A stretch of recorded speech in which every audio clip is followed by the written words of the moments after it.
Sa mga kapatid natin gusto ng kakaibang experience o gustong i-conquer ang kanilang fear of heights, subukan nyo ang kauna-unahang World's Outdoor Tilt sa Bangkok, Thailand. Silipin natin yan sa report ni News 5 Digital Producer Von Belinario. Kung trip mong malula hanggang sa ikaw ay matulala o di kaya mapawaw hanggang sa mapasigaw, subukan na ang bagong atraksyong ito na makikita sa 75th floor ng King Power Mahanakhon, isa sa mga pinakamataas na gusali sa Bangkok, Thailand. Sa taas na 296 meters above ground, talagang madedefy mo ang gravity sa adventure na puno ng intensity sa world's first outdoor tilting experience. Bago ang mismong activity, ipasusuot ang isang smartwatch para ma-monitor nila ang iyong heartbeat. Ito na guys, subukan ko na siya. So, let's do it. Sa loob ng mahigit 2 minuto, ititilt o ihihiga ka ng makina sa 30 degrees hanggang 65 degrees.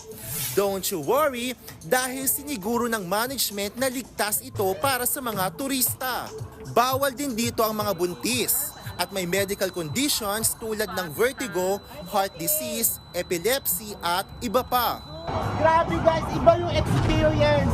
Para sa mga grabe yung adrenaline at naghahanap ng ganitong experience. This, talagang you should try this dito sa Bangkok. Woo! Matapos ang activity, bibigyan ka ng Certificate of Courage. Patunay na you passed the challenge. Dito rin sa gusaling ito makikita ang una na naging attraction nila na skywalk, kung saan pwede kang maglakad-lakad, humilata o magpa-picture sa glass floor 314 meters above ground. 800 baht o katumbas ng mahigit 1,000 pesos ang ticket para sa tilt experience. May ino-offer din silang package ticket para sa combination ng mga attraction.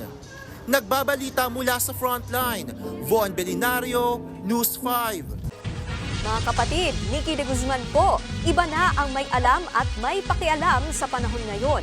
Para sa tuloy-tuloy na balitaan sa Frontline kahit weekend, mag-follow at mag-subscribe sa social media pages ng News 5.